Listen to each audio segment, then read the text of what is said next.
5e journée de mobilisation pour les chauffeurs de taxi avant une réunion prévue demain au ministère des Transports. Réunion en présence du Premier ministre François Bayrou. Depuis lundi, les chauffeurs de taxi manifestent pour dénoncer la nouvelle tarification des transports sanitaires.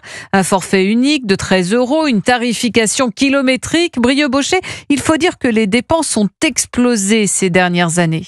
En 2024, environ 6,5 milliards d'euros ont été dépensés par l'assurance maladie pour rembourser les frais de transport sanitaire. Une augmentation de 9% depuis 2023.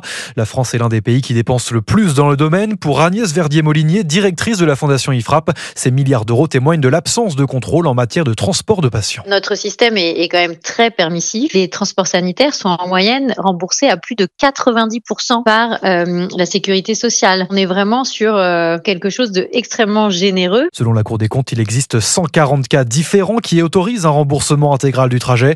À cela s'ajoutent de nombreux abus de la part des patients. Qui n'a pas entendu à l'accueil de l'hôpital la demande du bon de transport d'une personne dont on voit bien qu'elle est tout à fait valide. Le sujet, c'est surtout l'utilisation par les patients. En tout, 29 000 taxis conventionnés et 5 000 entreprises ont transporté plus de 6 millions de patients en 2024. Épreuve d'un marché très lucratif, certaines licences se revendent jusqu'à 300 000 € alors qu'elles sont délivrées gratuitement par l'administration. Brieux-Bochet pour Europe 1. Et ce matin, dans Le Parisien, le patron de l'assurance maladie affirme que cette nouvelle tarification prévue à partir du mois d'octobre sera profitable à une très grande majorité de ses professionnels.